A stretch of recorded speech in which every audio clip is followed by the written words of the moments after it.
আসসালামু আলাইকুম। আজকে আমাদের কাছে এসেছে শার্প অ্যাকুয়াস R6 আর এই ফোনটির সমস্যা হলো ফোনটি বন্ধ হয়ে যায় এবং হঠাৎ করেই নিজেই দেখা যায় রিস্টার্ট হতে থাকে অথবা অনেক সময় একদম অফ হয়ে যায়।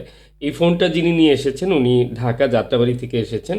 তো এই ফোনটা উনি ঢাকাতেও কোনো একটি শপে দেখিয়েছিলেন এবং তারা ট্রাই করেছে ব্যাটারি কানেকশনে কোনো একটা ট্রাই করেছে কিছু করে।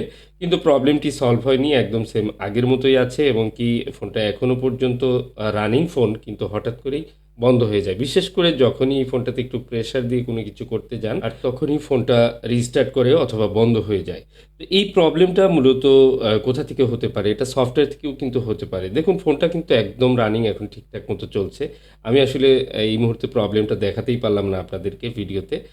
তারপরেও এই প্রবলেমটা মূলত সলভ করার জন্য দেখুন উনারা ট্রাই করেছে ঢাকাতে যাদের দেখিয়েছিলেন উনারা ব্যাটারি কানেকশনে জাম্পার করেছিল মেবি হয়তো এখানে একটা ওয়্যার দিয়ে জাম্পার করেছিল অথবা এখানে সোল্ডারিং রাং লাগানো রয়েছে। আর এভাবে ঝালাই করা আসলে ঠিক না। কানেক্টিভিটি উল্টা ফল্ট হয়। তো যাই হোক এই ফোনটার মূলত সিপিইউ রিভলভ করে বা RAM সিপিইউ রিভলভ করে ট্রাই করব। কারণ হচ্ছে এই ফোনটার এটাই একমাত্র কাজ। এটা করলেই দেখা যায় যে মেক্সিমাম প্রবলেমগুলো ফিক্স হয়ে যায়। বিশেষ করে এই রিস্টার্টিং বা ডেড ইস্যু বা স্ক্রিন এসে আবার চলে যায় এরকম। তবে অনেক ক্ষেত্রে এই ফোনগুলোর কিন্তু ডিসপ্লে খারাপ হয়ে যায়। ডিসপ্লে সাদা হয়ে যায়, ডিসপ্লে বিভিন্ন ধরনের প্রবলেম হয়। সেগুলো কিন্তু আসলে সিপিইউ রিভলভ করে কখনো ফিক্স হবে না। আর সিপিইউ রিভলভিং মানে একটা বড় ধরনের ঝুঁকির কাজ। যেমন এই ফোনটার ক্ষেত্রে এই ফোনটা কিন্তু রানিং রয়েছে। এটা কিন্তু ডেড হয়ে যেতে পারে। দেখুন আমি র‍্যামটা রিমুভ করলাম এবং র‍্যামের নিচে এক ধরনের লিকুইড বা এক ধরনের পেস্ট পেলাম যেটা অন্যান্য Aquas R6 এ আমি পাইনি। এবং কি অনেক ধরনের ফোন সিপিইউ যেগুলো রিমুভ করেছি সেগুলোতে এরকম পাইনি। তো যাই হোক এটা একটু ব্যতিক্রম মনে হলো। এবার আমি অ্যা সিপিইউটা রিমুভ করব। সিপিইউ রিমুভ করার পর আমরা দেখব নিচে কিরকম পেস্ট রয়েছে। তবে এটা খুব কেয়ারফুলি করতে হয় কারণ দেখুন এই মাদারবোর্ডটাই হচ্ছে ডাবল লেয়ারের মাদারবোর্ড। লেয়ারে যদি কোনো সময় ফল্ট হয় তাহলে এই ফোনটা কিন্তু আনসাকসেস হয়ে যাবে। অনেক জটিল প্রক্রিয়ায় চলে যাবে। তো এই ফোনগুলো সাধারণত রিভলভ বা এই ধরনের কাজ করতে গেলে রিস্ক থাকে। কারণ একটা রানিং ফোন যদি ডেড হয়ে যায় সেক্ষেত্রে কিন্তু মনটা খারাপ হয়ে যাবে। আর যার ফোন তার সাথে এই বিষয়টা আমি বলেছি। যেহেতু উনি ঢাকা থেকে অনেক আশা নিয়ে আমার কাছে এসেছে। আমি এটার A to Z প্রবলেমটা ভালো করে শুনেছি এবং কি আমি আশাবাদী যে হয়তোবা সিপিইউ রিভলভ করলে প্রবলেমটা ফিক্স হয়ে যাবে। যদি এই ফোনটা অন হয়।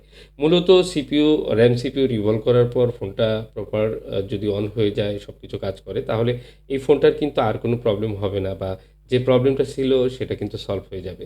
কারণ এগুলো 888 এর প্রসেসর নরমালি দেখা যায় হিট হয়ে বন্ধ হয়ে যায়, সেট রিস্টার্ট করে গরম হয়ে যায়। এগুলো কমন ইস্যু।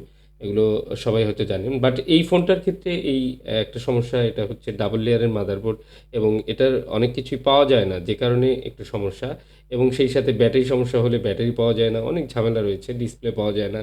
তো এই ফোনগুলোর যদি এই ধরনের প্রবলেম থাকে সেক্ষেত্রে হয়তো রিভলিং করে সলভ করা যায়। অনেকগুলো কাজ আমি করেছি এবং কি এই ফোনটা যিনি নিয়ে এসেছেন উনি অত্যন্ত আশা নিয়ে এসেছেন এবং আমি উনাকে যদিও বলেছি যে এই ফোনটা কিন্তু একদম ডেড হয়ে যেতে পারে, আনসাকসেস হতে পারে, ঠিক নাও হতে পারে। হ্যাঁ? তো তারপরেও উনি কিন্তু রাজি হয়েছেন যে যদি কপালে থাকে সেক্ষেত্রে হবে। তো উনি অনেক এক্সাইটেড বিষয়টি নিয়ে এবং উনি বসে আছে আমি ট্রাই করছি রিবোলিংটা সুন্দর করে ধীরে কাজটি করার এবং অত্যন্ত সূক্ষ্মভাবে কাজ করার। একটানা মনোযোগ দিয়ে কাজ করলে খুব বেশি সময় লাগে না। ১ থেকে ১.৫ ঘন্টার মধ্যেই প্রবলেমটা মূলত ফিক্স করে হাতে হ্যান্ড ওভার করা যায়। তো আমি সকালবেলা এসেই ফার্স্ট টাইম উনার কাজটি করলাম এবং এবার আমি চেক করব যে ফোনটি অন হয় কিনা।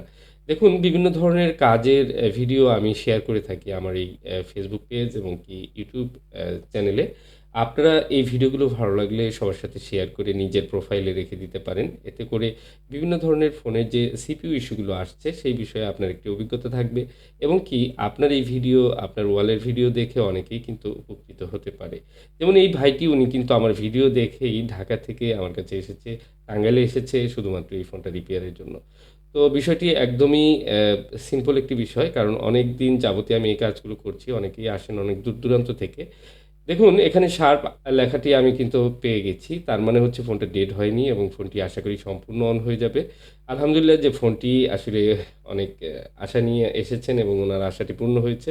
তো আমি ফোনটি সম্পূর্ণ অন করছি এবং ফোনটি অন করে দেখি সম্পূর্ণ টাচ বা অন্যান্য কিছু ঠিকঠাক মতো কাজ করে কিনা। আর দেখতেই পাচ্ছেন সব ঠিকঠাক রয়েছে। তো নেক্সট ভিডিওর জন্য সাথেই থাকুন।